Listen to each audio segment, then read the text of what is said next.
Okay, thank you very much for giving this opportunity to me. And my very sincere thanks to all the organizers and friends. And I see some of very old friends here, so it is my privilege to be with you.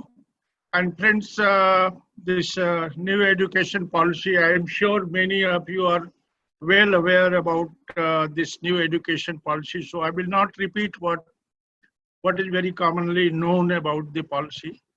I will like to share what are my concerns and the concerns of our organization, and of course it is a common concern. Friends, we know that this policy has come out without any debate, and all of a sudden on 29th of July, this policy suddenly came.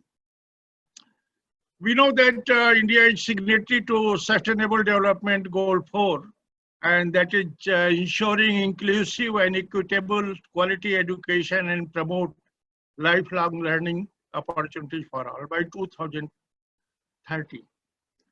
Friends, we know that in September, this is the month of September, and India signed this covenant in September 2015.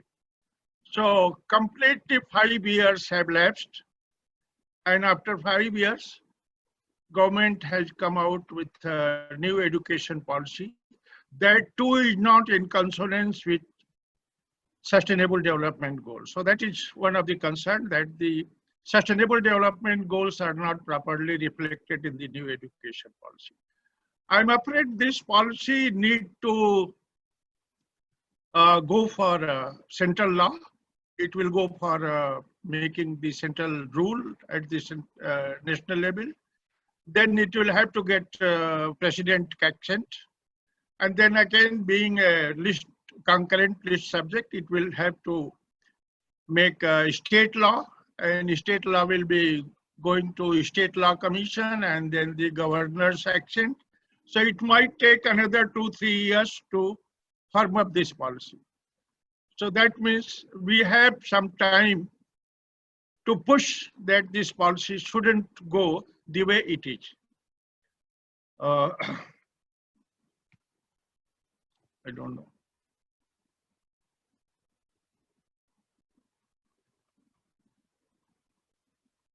Could you, it is not working. Sorry, it is not working.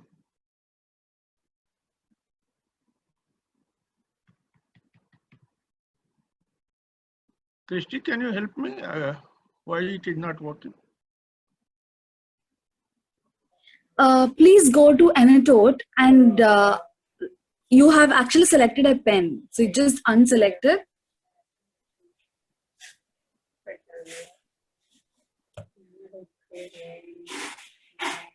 Oh, sorry.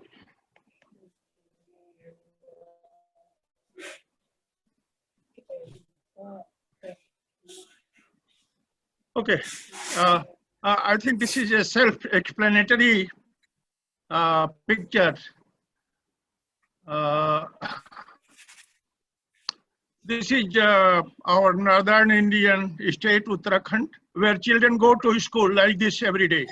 And that means right of children to free and compulsory education and universal education for every child looks like this. And friend, this is a picture which I am sure you are aware.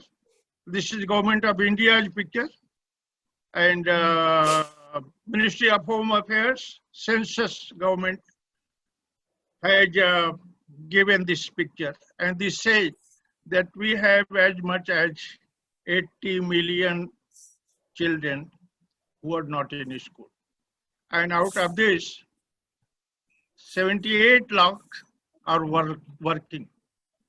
That means 8.4 crore children are out of school. This is world's biggest figure. I will skip these pictures. This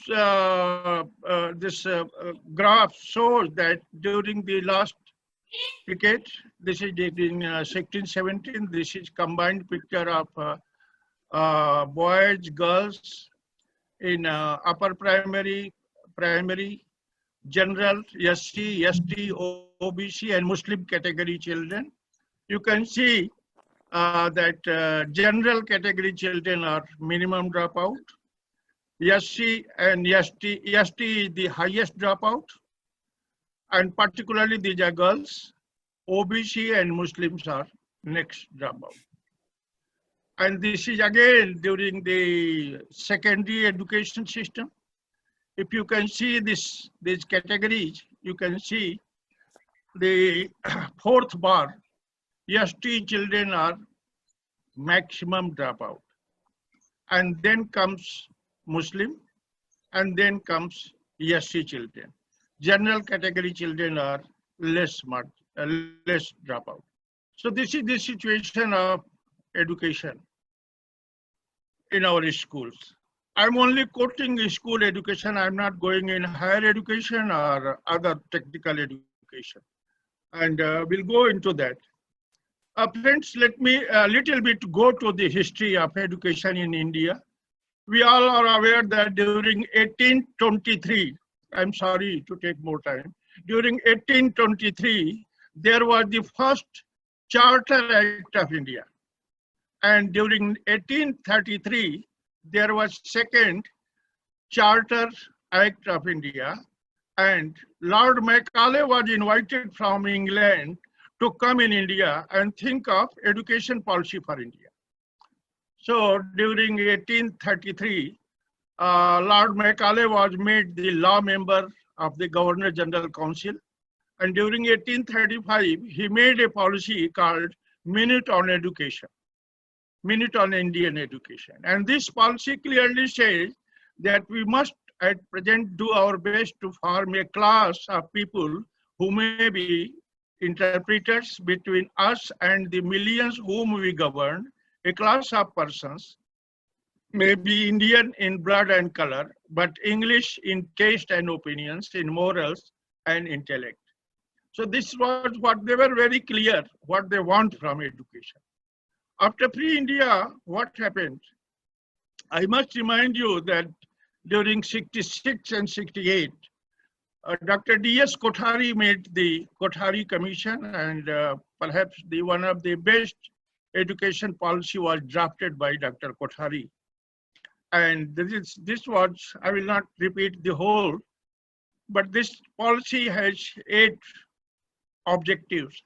And this objective very clearly says that Prime Minister's child and a poor labor's child should get education in a common school system.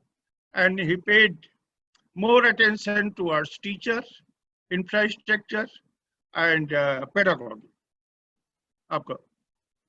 Second, I must remind that during after the first education covenant called Jamti Declaration in Thailand, and after that, education for 21st century was prepared by UNESCO. UNESCO being the UN body in India to look after and monitor the education. And this was done by Mr. Jacques Delors.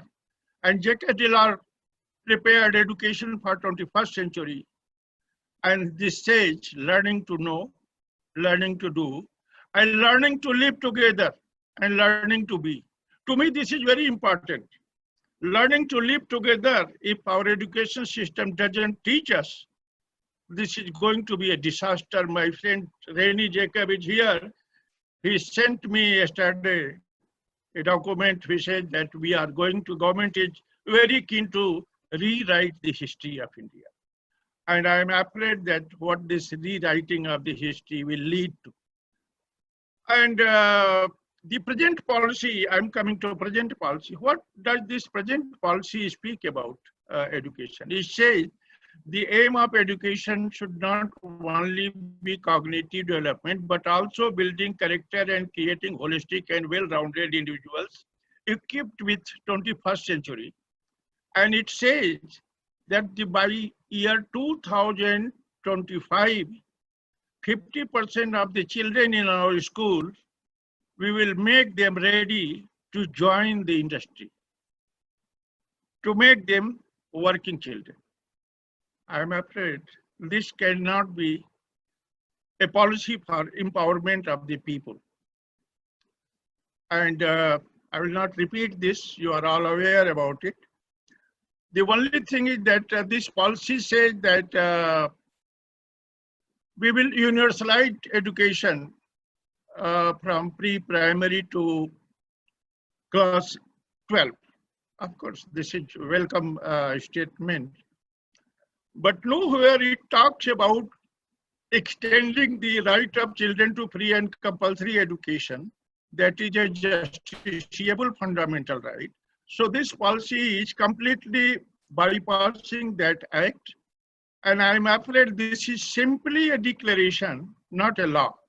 So that means education from pre-primary to higher secondary is not a justiciable right. So that means it may be given, it may not be given, which is very much explained in the later pages. The other things which the policy talks about, school complex. And this school complex talks about rationalization of a school. This is very dangerous word. What is the rationalization? More than 1.77 lakh schools have been closed. And those schools where children are less in number will now be closed and merged to a school complex. And the danger of a school complex is that everything from pre-primary to primary to middle to higher secondary, all will be in one campus and children have to come here. So the very basic concept of providing education within 1 kilometer radius for primary, within 3 kilometers for upper primary, is completely diluted in the school complex system. The earlier law was saying that there will be school mapping exercise, child mapping exercise, to ensure that every child will get education within 1 kilometer in primary and 3 kilometers in upper primary. So this is school complex completely dilutes that concept. And the second very basic concern is they are saying that pre-primary, this class 1 and 2 will be within the Anganwadi center. I'm afraid Anganwadi workers, I know I am part of the Anganwadi association, their union, and they have to complete every month almost 48 reports. And these reports include PEM monitoring, growth monitoring, chart preparation, and preparation of supplementary food, immunization, blah, blah, blah, blah. And they are not trained to educate the children, particularly in terms of pedagogy and the child care. So this is going to be very dangerous. And further, the policy that says that whether the law will be amended to inculcate this pre-primary to higher secondary or not, it's silent. I'll already talked about. And government talks about if there are no school, it talks about both government as well as non-government philanthropic organization to build a school to allow alternative model of school. Friends, the definition of non-government philanthropic organization are not the school or organization we are working with. We are not philanthropic organization in the definition of government. You are aware that in the CSR, corporate social responsibility, all the big business houses have a law that 2% of their profit they will invest in CSR. So these big business houses have created their own NGO, and these NGO will be nominated as philanthropic organization. So their profit they will invest there, and these millionaire NGOs will be non-governmental philanthropic organization. So that means it is again an initiative to provide schooling facility to private sector, and private sector are not what my friends and we are working in. This is corporate houses philanthropic group. This is something very much which haunts me inside, which I will explain later. I will quickly run through, and you know, the policy also talks that the focus will be to have less emphasis on input and great emphasis on the output. And if you see the Niti Ayog 300-page document, he also talks that we will not go into input requirement. That means if there is no duster, if there is no blackboard, if there is no drinking water, there is no seating arrangement in the school, we will not bother about it. We will only bother about outcome of the student. So that means this is again a promotion of rote learning, which the policy in the preamble says that we will not go for rote learning.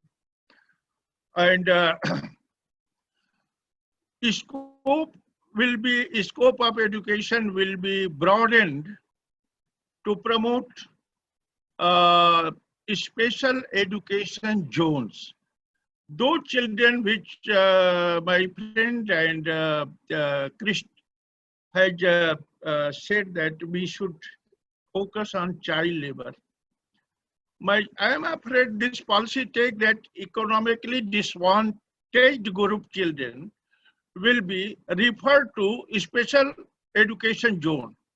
That means are those children who are CWSN, who are child labor, who are in brothels, who are beggars, who are bonded laborers, who are working at that sweet shop, hotel, dhaba, they will all be sent to special education zone. And for a special education zone, there will be different law. And the corporate houses will be given chance that they will educate them.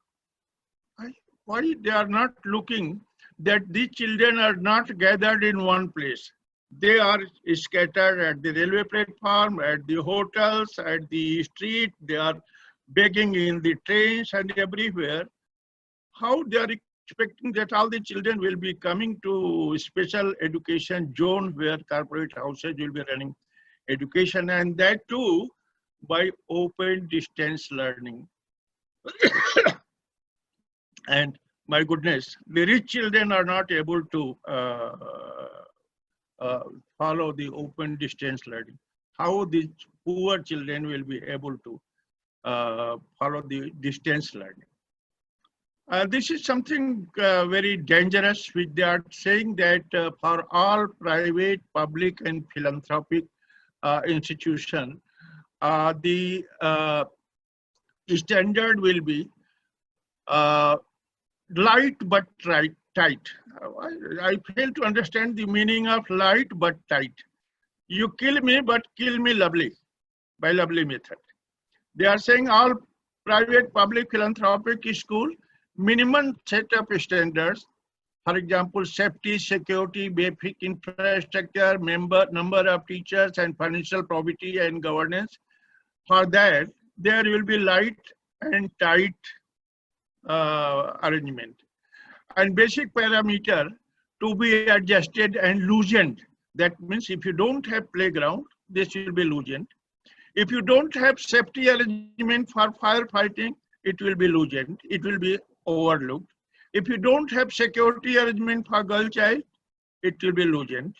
Basic infrastructure and teachers and financial probity, it will be loosened. And this is something really very dangerous for the safety and security of the children in the school. And now they are saying that a school quality assessment and accreditation framework will be made. And this will be made by changing the reinvigoration of CRC, BRC diet. That means what they are intending is to invite private people from the corporate houses to build this body, and they will be governing it. sidelining the government monitoring structure. And competency at the school living by board assessment examination, they are saying we will have a software and arrangement called Parak. Parak is a quality monitoring sample census based on state assessment system. And they are now saying that examination will be carried in the class 3, class 5th, class 8. All we have been talking about, no detention policy, no examination, joyful learning, and they are now initiating examination in class 3. Can you think a child in class 3 will have to appear in examination, and if he twice fails, what will happen to him? And if you go through the National Institute of Medical Health Science, Bangalore, you will find that trend in suicide in adolescent age children in India is going very high. And what is going to happen if you conduct examination in class 3, 5, and 8, and if the children fail? So this is going to create, number one, rote learning, and this is going to create what you call Gali Mohalla and every here, the tutorial classes.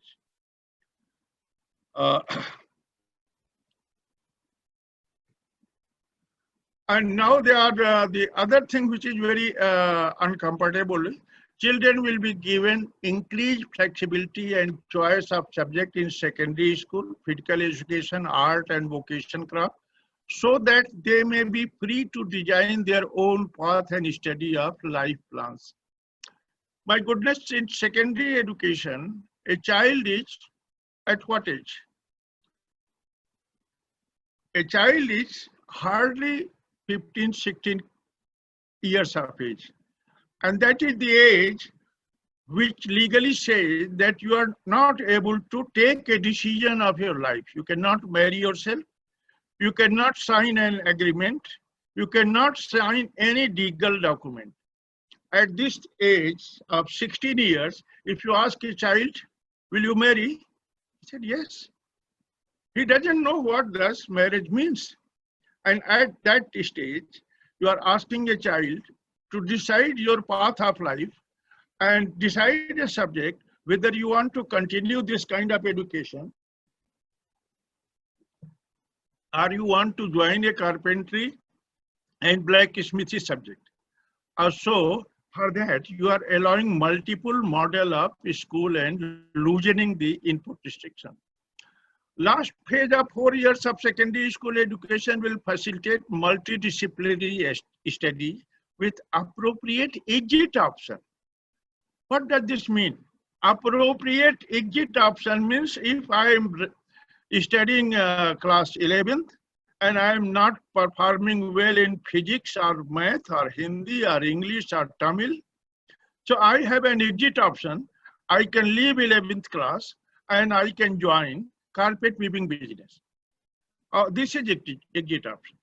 So that means this is contradictory what they are saying in the preamble. They are saying that education will be universalized from pre-primary to higher secondary.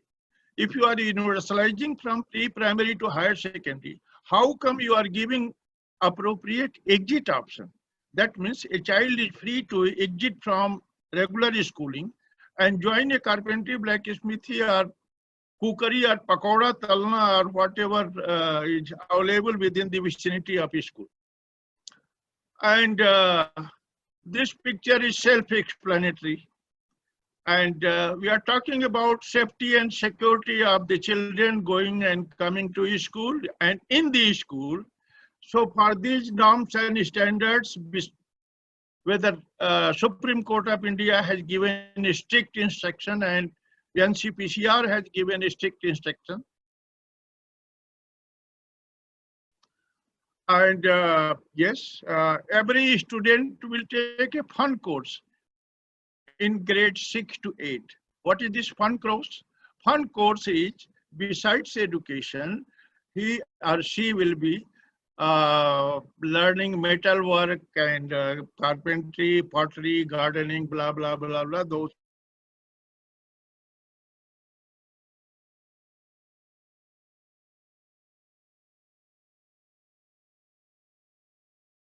to appear in the National Testing Agency test. And by that score, he or she will be made eligible for admission. Why these examinations are there? If you are going to conduct NTA, and this National Testing Agency will be independent. This will be a private and government mixed body. Of course, they are saying up to grade 5 and preferably up to grade 8. There will be home language or mother language or local language. If I am appointed as a teacher in Tamil Nadu, and if I don't know the local language, I am not eligible to teach in Tamil Nadu or Kerala or Karnataka. And on the other hand, you are allowing private school that in terms of pedagogy and syllabus, you have a freedom. That means private school will teach students in local language, where it will lead to.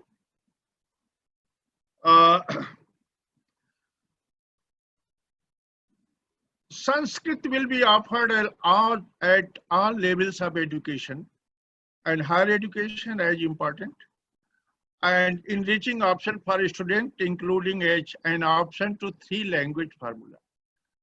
I don't have any comment on Sanskrit language, but Sanskrit as a main subject at higher education will be offered. What will happen if you complete Sanskrit higher education and then you appear for NET examination, then you appear for GE mains, then you appear for CLAT or any of the professional education in India? NEP focuses on introducing vocational education internship from grade 6 onward. And they are saying that those children who are in these grades will be offered internship. What does this mean? That means on the one hand, you are saying students will have a choice of subject and vocation to follow. On the other hand, you are saying that whatever is available with the state. For example, if a child wants to learn computer, but computer vocational training and internship is not available in the vicinity. In the vicinity, it is available carpet weaving, sari weaving. So a child is bound to go by those vocations.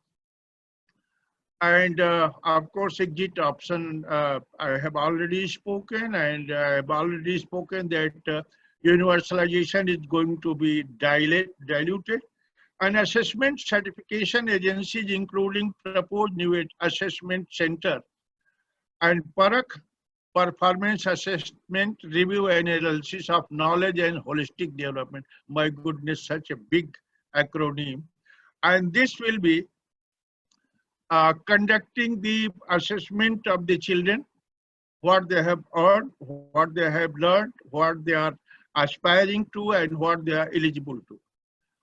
Of course, they are saying that teachers will not be allowed for any longer to conduct any government work, which is not related to teaching. The teachers will be asked to follow the Diksha document.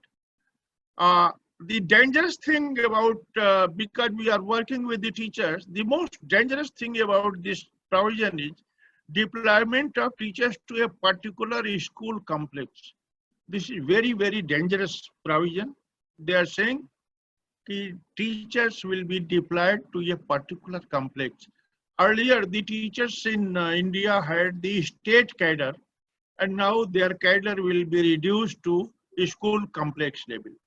And for example, if a teacher is deployed to a school complex, his or her performance will be assessed on the basis of score he is getting. And this score is not only physics, chemistry, math, Hindi, English, but also about how the child is able to do his vocational jobs like carpentry, blacksmithy, or weaving, or teaching, or stitching, or whatever.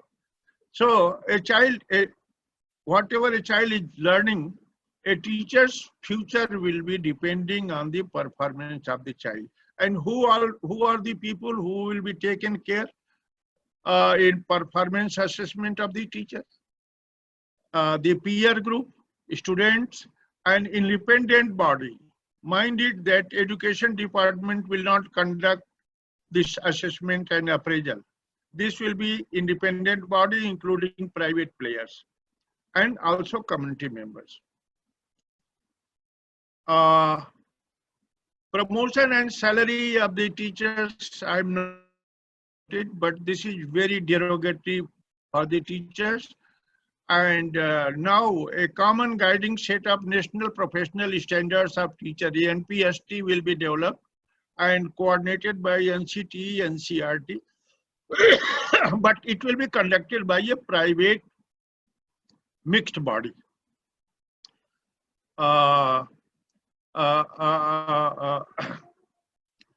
There will be professional standards for teacher, and a common guiding national professional standards for teacher will be developed by 2020. And these standards will be prepared by, again, not by government itself, but by private bodies with consultation with NCT and NCRT. Standards would cover expectation on the role of the teacher at different level. That means from pre-primary to primary, preparatory, middle, and all these labels will be taken into the consideration. I will not go into it. Now regulation, they are saying light but tight. That means the policy says that we will have a very light view for private sector. Independent regulatory system will be there. Special education zone will be there. And unfortunately, for the first time, Government of India has accepted in the NSSO 75th round that there are 32 million children out of school in India. Not before this survey, Government of India has ever accepted that this number of children is out of school in India. And how to mainstream the children in school? By online education, by NIOS. That means they will not be at par with the regular children attending the school. As they have said that education outcome and transparent disclosure of all financial, academic, and operational matters will be given importance, and private sector will be given big rope to display it on their website. And State Department of Education will only do monitoring and policy making. They are not to assess, to make any appraisal, to make any punitive action, and private public philanthropic will be governed by self-regulation and accreditation, and self-disclosure will be acceptable. And National Education Policy talked about encouragement and facilitation of philanthropic private community participation in the name of public education. Policy also talks about book promotion. That means earlier the NCRT was the only body preparing the book, but now this policy said that there will be a book promotion, so private hands will be there in the book promotion and publication and blah blah blah. And there will be State School Standards Authority, SSSA, for school education, and this again will be independent body.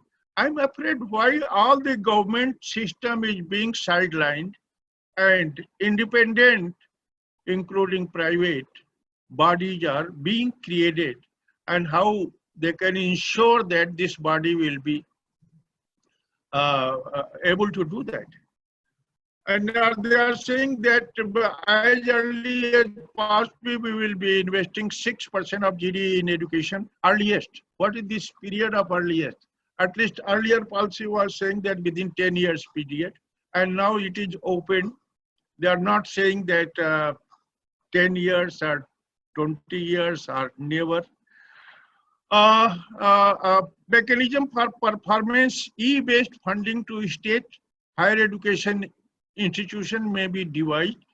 They are saying that higher education, besides school education, they are saying in higher education too, performance-based funding will be encouraged. And the further more dangerous thing about funding is they are saying that India Education Outcome Fund. This is something very dangerous. They are saying that corporate bodies from outside India are being invited and to invest into IEOF, India Education Outcome Fund, ECB, External Commercial Borrowing, and FDI. So these kind of fundings are coming. And if you read the budget speech of Madam Nirmala Sitharaman, she is saying that since education is not for profit in India, outside private bodies are not interested in investing in India. So 100 universities are being invited to invest in India.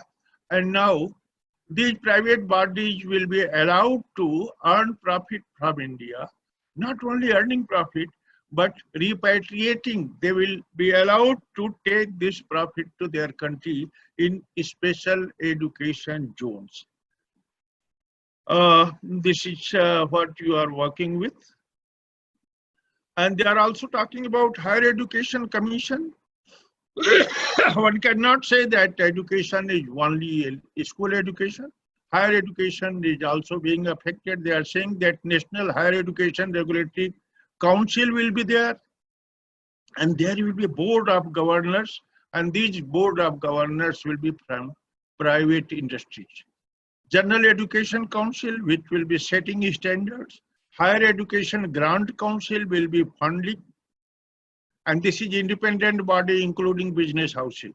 National Accreditation Council, this will be doing accreditation business. Now they are talking about online learning. I am just concluding. They are talking about online learning.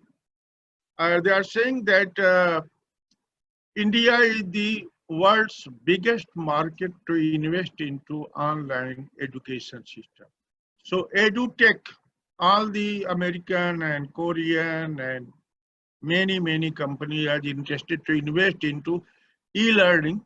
And I'm afraid this UNESCO's own study and J. Lone Hospital's study says that it is very derogatory. Children are not learning, and this is creating a health problem to the children. I will, yeah. They are saying that digitalization will create a education problem for marginalized children. So I'm afraid migratory children, CWS and poor laborers, they will not be able to afford the education online. And even if they are able to afford, the concept of right of children to free and compulsory education will be marred. Because if they have to buy internet data from their own pocket, then this is not free and compulsory education, then this is paid education. And this is against the fundamental right of the children. And what are some of very dangerous things? That entire policy, there is no mention about role of NCPCR. All the private bodies will be given free rope to govern themselves. There is no role of National Commission for Protection of Child Rights and SCPCR. So no question of grievance redressal. This is, to me, is very dangerous.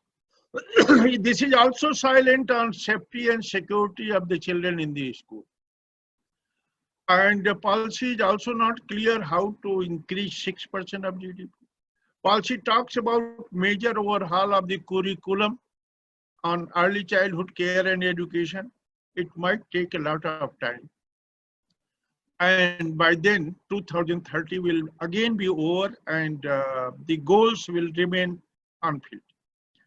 Policy says it will do universalization of education from preschool to 12, but of course it ignores the RT Act extension provision. It further envisages the curriculum and pedagogy must develop among the students to deep sense of respect toward fundamental and constitutional values, bonding with the own countries. Everywhere it talks about fundamental duties. It never talks about fundamental rights. So children are not being taught fundamental rights, only they are taught fundamental duties. Earlier, the policy was talking that private and public school will be named differently. Government school will be named as public school. This policy is again silent on that. And the centralization of regulatory authority has gone to completely in the national level. So that means this is education being a subject of concurrent list. This is against the constitution of this country. My way forward, I am not going to speak about it, but since my friends have said that what is the way forward and what we should do. Number one, we should make emphasis with the opposition leaders, submit charter of demand to the opposition MPs and MLAs regarding rejuvenating the provision of identification of children, right of children to free and compulsory education was saying that every year in the summer vacation, children from 6 to 14, now because they are saying universalization, the children identification, how many children are child labor, how many children are out of school, how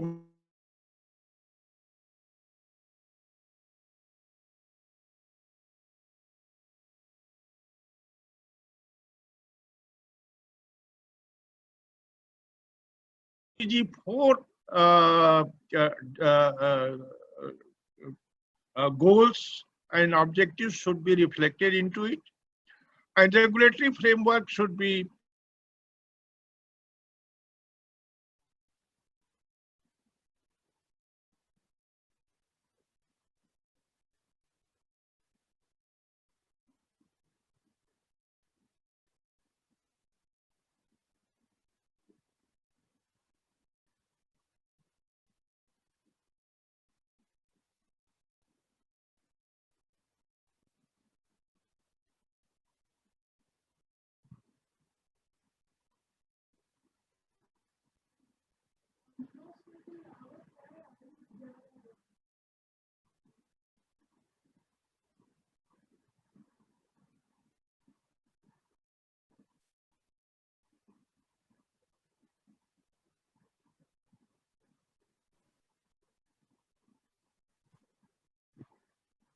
Since nobody's volunteering to ask anything from Dr. Rama Rai, may I, sir, first of all, compliment you for the very nice presentation that you gave us and the way that you explained the entire education policy to us. And however, I have a small query. And my query is this, that who is this education policy designed for? Your comments, sir. First of all, as you know, there were two policies before this. One is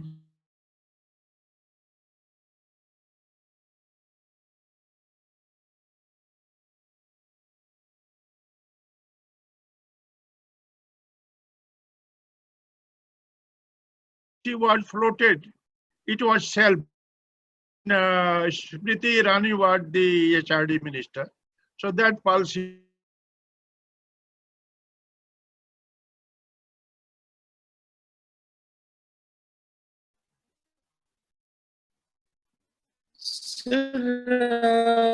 This policy, from my understanding, is that we should actually be, designing something for the child, something for the mind that we want to develop into a productive citizen. And when we talk about developing minds, then there is we need to probably those four lines that you have put in this policy. Is this going to be implemented by the same set of people who have a binary view? Sir, your comments on this? You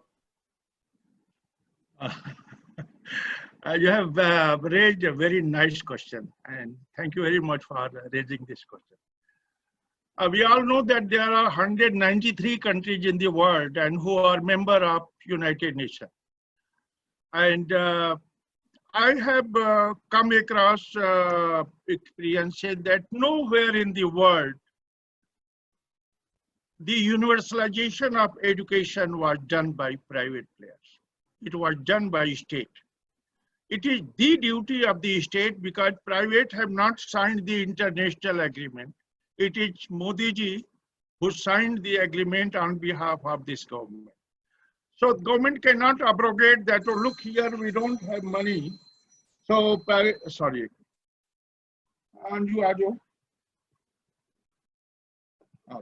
So government has signed this agreement, and the law says that when a UN member is signing international agreement, they should make necessary arrangement in their constitution to implement it. So my first reaction is that it is the responsibility of the state, and the state must do that.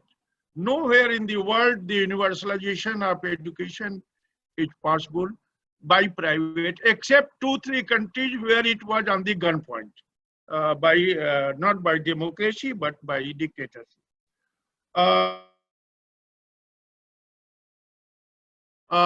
In Dhaka, Senegal, when they said that education for all by 2015, India is among those countries who left 50% of the target.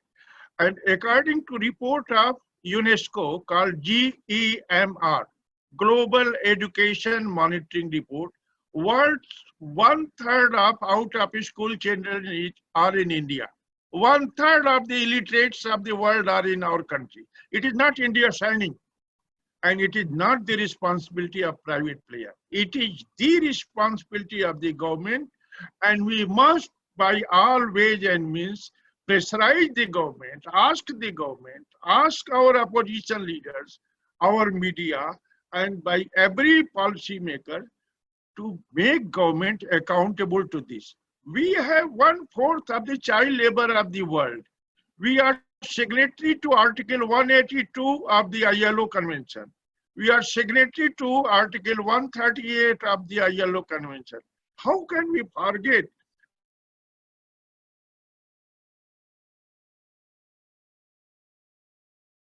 I'm not saying that Rafael buying is wrong, but I'm saying that if our children remain illiterate, they will not be a productive workforce for our nation. Thank you. So there was a landmark decision which happened in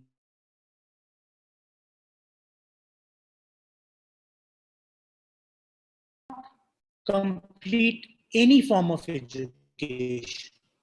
A very large percentage get ostracized. They are thrown out by their families, their natural families, because the families do not understand gender.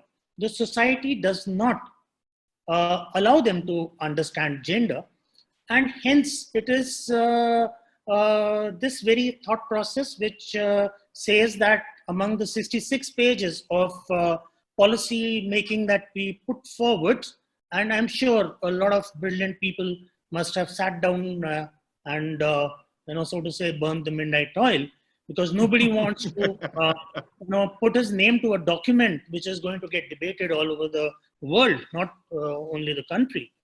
to say that I lack knowledge in a certain field. Um, if we have a, a policy which does not address this 90% of children who do not enter a formal education system, then there is something wrong, sir. If we ourselves, that means you, me, the teachers, the educators, have poor understanding of gender.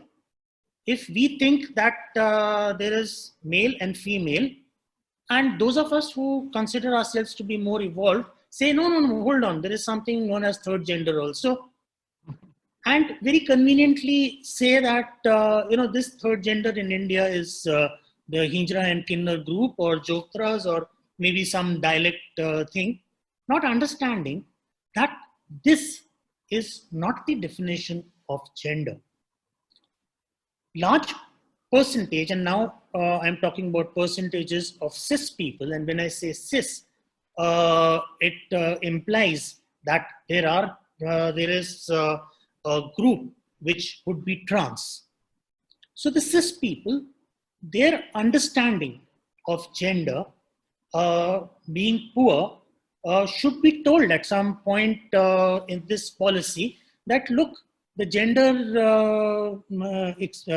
this perception of gender starts at the age of 2.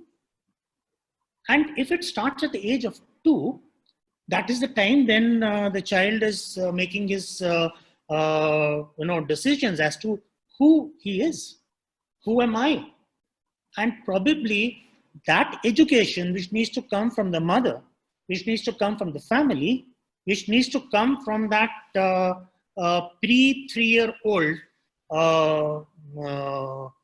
primary caregivers is totally absent. So when I look at this system and I look at these age slots that have been given, I felt very happy, because I said, thank God they have at least classified the children according to the psychosocial development model,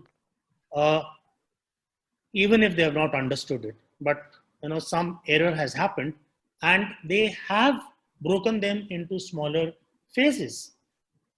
Because by the age of 5, most of the children, they choose to move with the group that accepts them. This is to the tune of about 90% of children who would like to go with the flow. Are they conforming? No. Are they happy? No. They are going with the flow that has been created by educators, the flow which puts them into 2 silos. I wish that we address this before we discuss anything else regarding whether it is the government's responsibility or it is the private person's responsibility or how much money should be allocated. I think we should first address the who. Who is going to educate? Is this who the person who is binary in his mindset? And for whom is this education policy that we are looking in? Because today, the 20-year-old, the 15-year-old is more aware. They have started expressing themselves, and they are going to demand. And if we have not made provisions, then sir, we are going to fail. You and me are dinosaurs. We have gone through our prime. But what about the mind? What about this mind who we have said in the introduction? And I was very floored with the introduction, because the introduction talked about inclusiveness. The introduction talked about, allowing each child, and mind you, they're saying child, they're not saying boy and girl.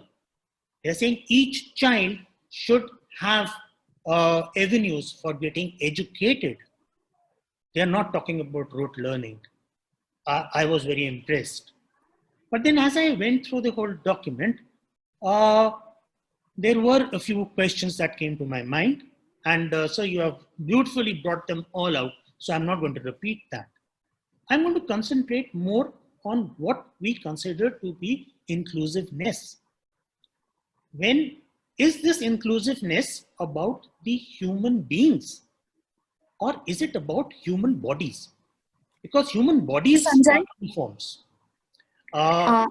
I would like you to please comment on that. I know I have exceeded my time, but this is a serious matter, and I think we should devote some time to this.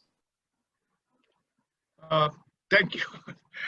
Thank you, Dr. Sanjay. And you said what I was thinking, and lovely words. I don't have an answer. Rather, I 100% agree to what you have said. I really subscribe. When given the chance to our girls, they have brought medal in Olympic. When given the chance, they have brought the PhD degrees, science, and even your army and everywhere, provided we provide the chance. But unfortunately, the data say those who can afford, and this education policy is not considering what you have been saying, that all the girls, this education will be transgender. There's hardly any mention for them. All the CWSN children, all the child labor, migrant labor, those who are victimized, hardly there is any mention about it. And we need to put our pressure together. That's why I'm with you, that we need to pressurize the policymakers, particularly